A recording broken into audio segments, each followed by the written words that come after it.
নমস্কার। ইনফোলিপের বাণী ও কথা পর্বে সকলকে স্বাগত। আজ দিনটি সমাপ্ত করব ঠাকুরেরই একটি ঘটনার মধ্যে দিয়ে। অনেক ছোট ঘটনায় ঠাকুরের জীবনের ঐশী শক্তির যখন পরিচয় পাওয়া যায়, অন্যদিকে তার বিরাট মনে পরদুঃখ কাতরতা কত গভীর ছিল তার একটা মনোরম ছবিও আমাদের চোখে সবসময় ধরা পড়ে। মথুরামোহনের স্ত্রী জগদম্বা দাসী হঠাৎ রোগে আক্রান্ত হয়ে পড়েছেন। রোগীর খুবই বাড়াবাড়ি। কলকাতার বড় বড় ডাক্তার বৈদ্য সকলেই জবাব দিয়ে গেছে। অগত্যা মথুরাবাবু ছুটে এলেন দক্ষিণেশ্বরে। উন্মত্তের ন্যায় তার অবস্থা। শ্রীরামকৃষ্ণ দেবের পদপ্রান্তে পতিত হয়ে কাঁদতে কাঁদতে বললেন, আমার যা হবার তা তো হতে চলল। বাবা, তোমার সেবাধিকার হতেও এবার বঞ্চিত হব। তোমার সেবা আর করতে পারবো না। মথুরের ওই প্রকার আরতি দেখে ঠাকুরের প্রাণ করুণায় বিগলিত হয়ে গেল। তিনি ভাবাবিষ্ট হয়ে মধুরকে বললেন, ভয় নেই, তোমার স্ত্রী সেরে যাবে।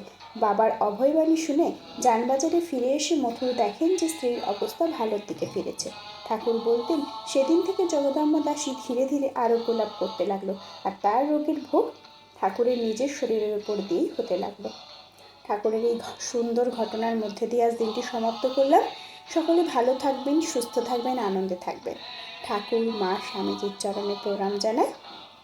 আগামী দিন আপনাদের মঙ্গলময় হোক এই কামনা করি। সকলকে শুভরাত্রি।